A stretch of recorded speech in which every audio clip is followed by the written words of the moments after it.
প্রিয় ছাত্রছাত্রীরা, আজকে আমি তোমাদের কেবির মাধ্যমে ক্লাস 9-এর ইতিহাসের যে সমস্ত প্রশ্নগুলো দেওয়া আছে 2024 সালে রায় মার্টিন প্রশ্নবিচিত্রা, সেখানে তৃতীয় পর্যায়ে মূল্যায়ন অর্থাৎ থার্ড সামেটিভের জন্য স্কুল নম্বর 9, এই 9 নম্বর স্কুলে যে সমস্ত প্রশ্নগুলো দেওয়া আছে, দেখো এখানে পেজ নম্বর 433 রায় মার্টিন প্রশ্নবিচিত্রাতে। তো সেখানে যে সমস্ত প্রশ্নগুলো আছে এই 9 নম্বর স্কুলের সমস্ত প্রশ্নের উত্তর আমরা আলোচনা করবো আজকে এই ভিডিওর মাধ্যমে। এবং এর আগের যে স্কুলগুলো ছিল 1 থেকে 8 অবধি, সেই 8টা স্কুলের আমরা সমস্ত প্রশ্নের উত্তর আলোচনা করে দিয়েছি। তো প্লেলিস্ট থেকে সেই প্রশ্নের উত্তরগুলো তোমরা দেখে নেবে এবং আজকে তো যে 9 নম্বর স্কুল, সেই 9 নম্বর স্কুলটা আলোচনা করবো। তো 9 নম্বর স্কুল তো এখানে বিভাগ কয়ের মধ্যে যে এমসিকিউ প্রশ্ন আমাদের এখানে দেওয়া আছে, দেখো সেই এমসিকিউ প্রশ্নগুলো আমরা প্রথমে আলোচনা করব। দেখো যেটা বলা হয়েছে প্রথমে বিভাগ কয়ের মধ্যে, সেখানে 20টা এমসিকিউ প্রশ্ন দেওয়া আছে। প্রথম একের দাগে বলা আছে সঠিক উত্তরটি নির্বাচন করো। প্রথম প্রশ্ন, ফ্রেন্ড অফ ম্যানকাইন্ড গ্রন্থটি রচনা করেন কে? তো এটা হবে অপশান এ অর্থাৎ মিরাবো। এরপরে প্রশ্ন, নতুন ফরাসি আইনসভার প্রথম অধিবেশন বসে 1791 খ্রিস্টাব্দের 30 সেপ্টেম্বর, অপশান সি। এরপরে আছে প্রশ্ন, ফ্রান্সে দেশিম নামক কর প্রদান করত, সেটা কী হবে? যাজক শ্রেণী, অপশান বি। এরপরে প্রশ্ন আছে, কনসুলেট শাসন ব্যবস্থা প্রবর্তিত হয় 1799 খ্রিস্টাব্দে। এরপরে প্রশ্ন আছে, টিলসিটের সন্ধি 1807 স্বাক্ষরিত হয়। টিলসিটের সন্ধি 1807 স্বাক্ষরিত হয়, সেটা এখানে দেখো ফ্রান্স ও রাশিয়ার মধ্যে, অপশান ডি এখানে তোমাদের সঠিক উত্তর হবে। এরপরে প্রশ্ন, নেপোলিয়ন ব্যাংক অফ ফ্রান্স গঠন করেন 1800 খ্রিস্টাব্দে, অপশান এ। এরপরে প্রশ্ন, ভিয়েনা সম্মেলনে ইংল্যান্ডের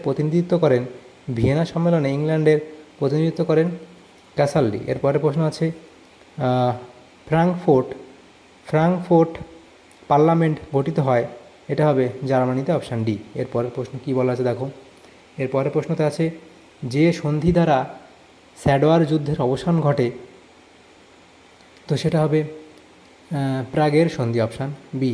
এরপরের প্রশ্ন বলা হয়েছে, কুওমিন্তাং দল গঠিত হয় 1905 খ্রিস্টাব্দে। এরপরের প্রশ্ন আছে, দাস ক্যাপিটাল প্রকাশিত হয়, দাস ক্যাপিটাল এটা হবে 1867 খ্রিস্টাব্দে। এরপরের প্রশ্ন, পাওয়ারলুম আবিষ্কার করেন কার্টরাইট। এরপরের প্রশ্ন, ইউরোপীয় সমাজতন্ত্রের আদি গুরু ছিলেন, সেটা হবে সেন্ট সাইমন। এরপরের প্রশ্ন, প্যারিস সম্মেলনে সভাপতিত্ব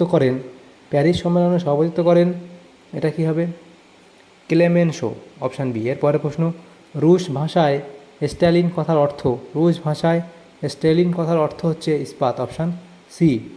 এরপরের প্রশ্ন, ডি ডে বা মুক্তি দিবস পালন করা হয় 1944 খ্রিস্টাব্দের, এটা হবে 6 জুন, অপশান বি। এরপরে আছে, তৃতীয় বিশ্ব কথাটি প্রথম ব্যবহার করেন ফ্রাঞ্জ ফ্যানন। তানাকা যে দেশের প্রধানমন্ত্রী ছিলেন, তো সেটা কী হবে? এখানে হবে জাপান। তারপরে প্রশ্ন বলা আছে, জাতিপুঞ্জের চতুর্থ মহাসচিব ছিলেন দ্যাগ হ্যামারশিল্ড। দ্বিতীয় বিশ্বযুদ্ধের প্রাক্কালে জাতিসংঘের সদস্য সংখ্যা হ্রাস পেয়ে হয় কত? এখানে অপশানে অর্থাৎ 40।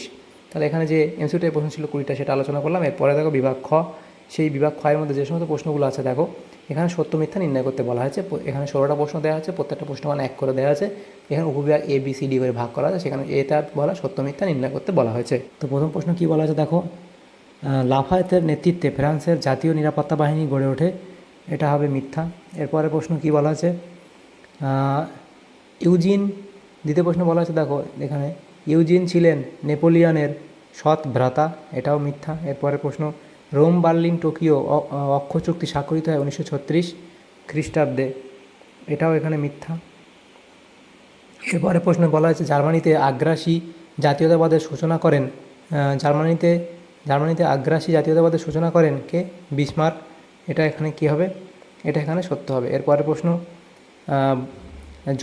জোট নিরপেক্ষ আন্দোলনের সূচনা করেন মিখাইল গর্বাচেভ, এটা এখানে মিথ্যা বলা হয়েছে। তাহলে দেখো এখানে যে প্রশ্নগুলো ছিল সত্য মিথ্যা এখানে আলোচনা করে হয়ে গেল। এরপরে প্রশ্ন যে বলা আছে দেখো, শূন্যস্থান পূরণ করতে দেওয়া হয়েছে। এখানে উপবিভাগ বি এর মধ্যে শূন্যস্থান পূরণ করতে বলা হয়েছে। তো এখানে তোমাদের 5টা শূন্যস্থান পূরণ দেওয়া হয়েছে।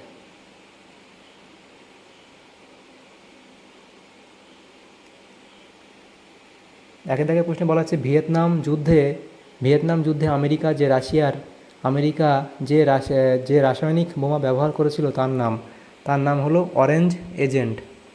তার নাম হলো অরেঞ্জ এজেন্ট।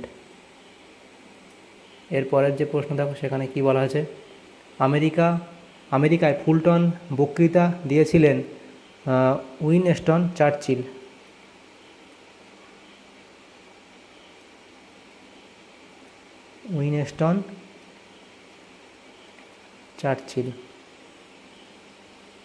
এরপরে প্রশ্ন, রাশিয়ার গ্রামীণ প্রশাসনিক সংস্থার নাম, সেটা হচ্ছে মির। এরপরে প্রশ্ন, সুয়েজ খাল উন্মুক্ত করা হয় ড্যাশ খ্রিস্টাব্দে, এটা হবে 1869 খ্রিস্টাব্দে উন্মুক্ত করা হয়। এরপরে প্রশ্ন, ইউরোপের জল বিভাজিকা ড্যাশ বলা হয়, ইউরোপের জল বিভাজিকা বলা হয় ড্যাশ যুদ্ধকে, ইউরোপের জল বিভাজিকা বলা হয়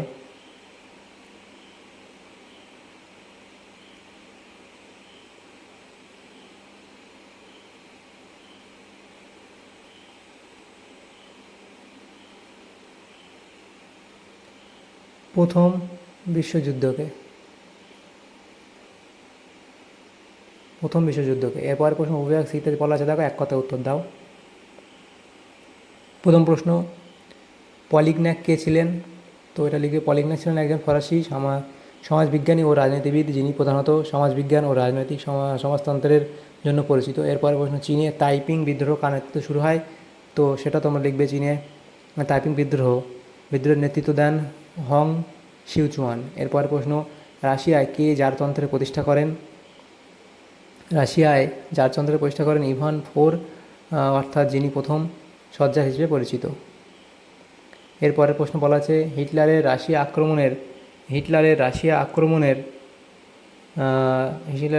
রাশিয়া আক্রমণের সাংকেতিক নাম কী ছিল?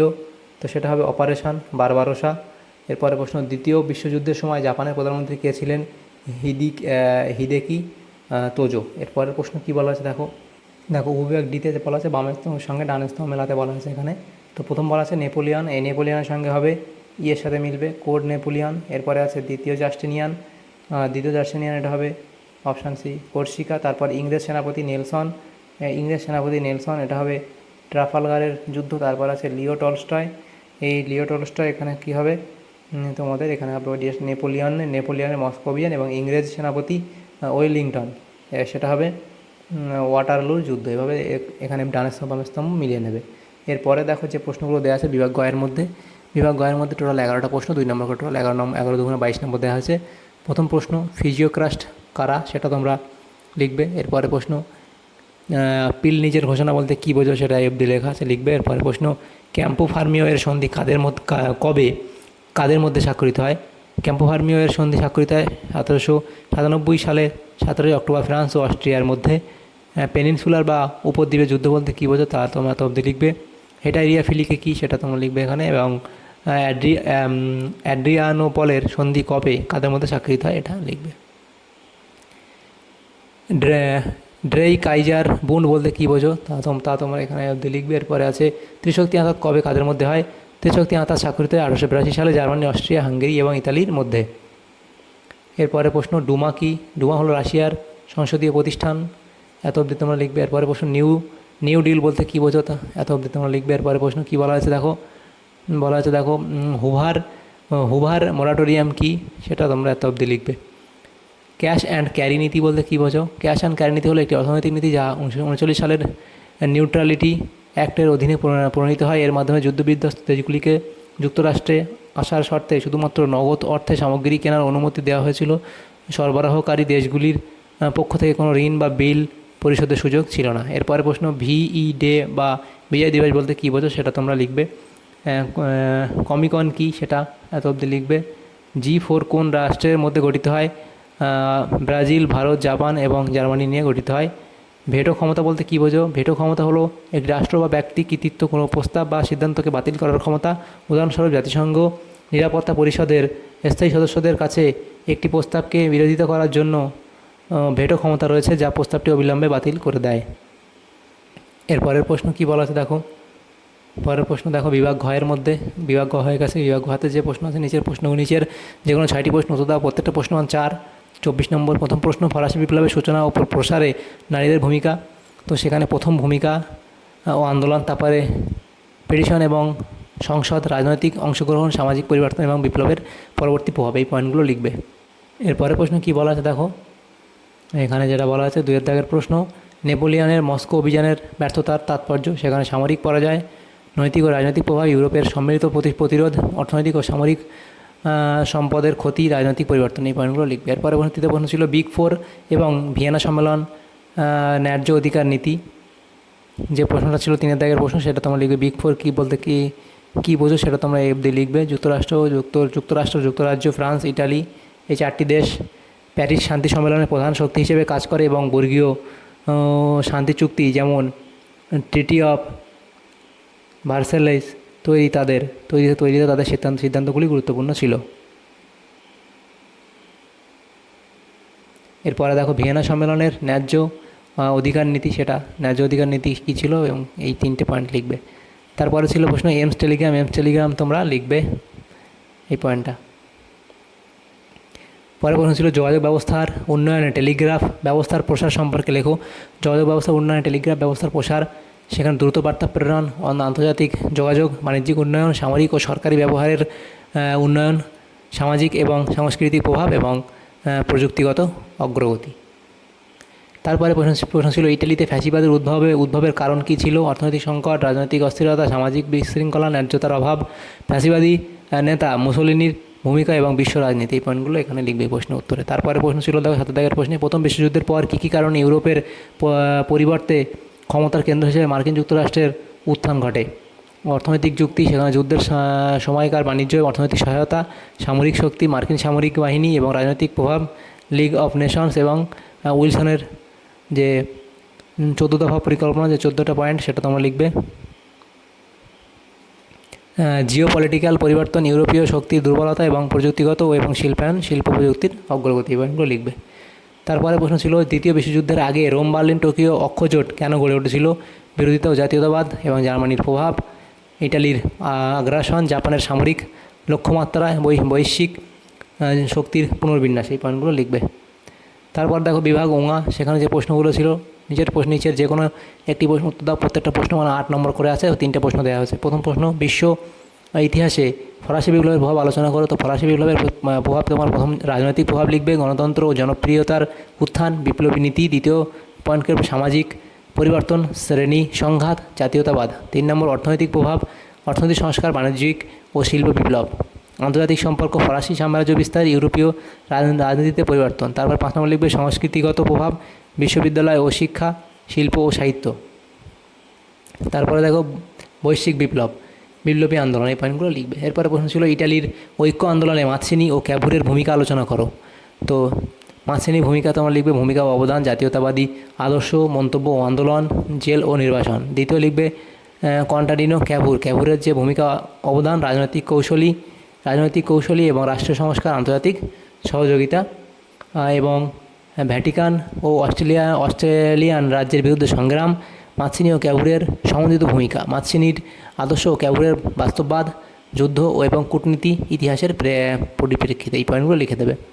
এরপরে যে প্রশ্ন ছিল সেখানে কি বলা আছে দেখো, দ্বিতীয় বিশ্বযুদ্ধের কারণগুলি আলোচনা করো। তো দ্বিতীয় বিশ্বযুদ্ধের কারণ, প্রথম বিশ্বযুদ্ধের পর কারণ, সেটা অর্থনৈতিক সংকট, বিরূপ চুক্তি, ন্যাশনালিজম ও সাম্রাজ্যবাদ, সেখানে ব্রিটিশ সাম্রাজ্য, ফরাসি আধিপত্য, জার্মানির সম্প্রসারণ, রাজনৈতিক একনায়কতন্ত্র, সেটা লিখবে। তারপরে লিখবে আন্তর্জাতিক সম্পর্কে ব্যর্থতা, জাতিসংঘ ও লিগ অফ নেশনস চুক্তির লঙ্ঘন। 5 নম্বর সামরিক প্রস্তুতি ও যুদ্ধের প্রস্তুতি, সামরিক প্রসারণ, মিউনিখ চুক্তি এবং অন্যান্য চুক্তির লঙ্ঘন। 6 নম্বর সংঘাতের নির্দিষ্ট ঘটনাবলী, পোল্যান্ড আক্রমণ, জাপানের আক্রমণ, এই পয়েন্টগুলো এত অবধি লিখবে। তারপরে প্রশ্ন ছিল বিশ্বের ইতিহাসে দ্বিতীয় বিশ্বযুদ্ধের প্রভাব আলোচনা করো। তো সেখানে তোমরা প্রথম দিন আন্তর্জাতিক ক্ষমতার ভারসাম্য পরিবর্তন, সেখানে মার্কিন যুক্তরাষ্ট্র, সোভিয়েত ইউনিয়নের উত্থান, শীত যুদ্ধের সূচনা অর্থাৎ ঠান্ডা লড়াইয়ের সূচনা, জাতিসংঘের প্রতিষ্ঠা, নতুন আন্তর্জাতিক সংস্থা এবং ঔপনিবেশিক অবসান। তার মধ্যে লিখবে ঔপনিবেশিক স্বাধীনতা এবং ডিকোলোনাইজেশন এবং অর্থনৈতিক পুনর্গঠন, সেখানে মার্শাল পরিকল্পনা, বিশ্বব্যাপী অর্থনৈতিক পরিবর্তন, প্রযুক্তি ও বিজ্ঞান, পারমাণবিক যুগ, সামরিক প্রযুক্তির উন্নয়ন, মানবাধিকার ও মানবিক উন্নয়ন, মানবাধিকার ঘোষণাপত্র এবং শরণার্থী ও পুনর্বাসন, সামাজিক পরিবর্তন, সেখানে নারীর ভূমিকা, জাতিগত বৈষম্যের বিরুদ্ধে আন্দোলন, আন্তর্জাতিক রাজনৈতিক চিত্র, গণতন্ত্রের বিস্তার এবং আঞ্চলিক সংঘাত এবং কনফ্লিক্ট, এই পয়েন্টগুলো লিখবে। তাহলে এখানে যে সমস্ত প্রশ্নগুলো ছিল আমাদের যে 9 নম্বর স্কুল ইতিহাসের সমস্ত প্রশ্ন আলোচনা করলাম ক্লাস 9-এর। তো তোমাদের যদি সামান্যতম উপকার এসে থাকে ভিডিওটা অবশ্যই লাইক করবে এবং বেশি বেশি করে বন্ধুদের সাথে শেয়ার করবে, এবং তোমরা যদি চ্যানেল নতুন হয়ে থাকে অবশ্যই চ্যানেলটাকে সাবস্ক্রাইব করে রাখবে পরবর্তী স্কুলে প্রশ্ন উত্তরগুলো পাওয়ার জন্য। আর যদি কোনো প্রশ্নের ভুল উত্তর ওখানে বলে থাকি তো অবশ্যই তোমরা কমেন্ট বক্সে কমেন্ট করবে। আর অবশ্যই আমাদের চ্যানেলটাকে সাবস্ক্রাইব করে রাখবে পরবর্তী স্কুলে প্রশ্ন উত্তরগুলো পাওয়ার জন্য। Thank you, thanks for watching.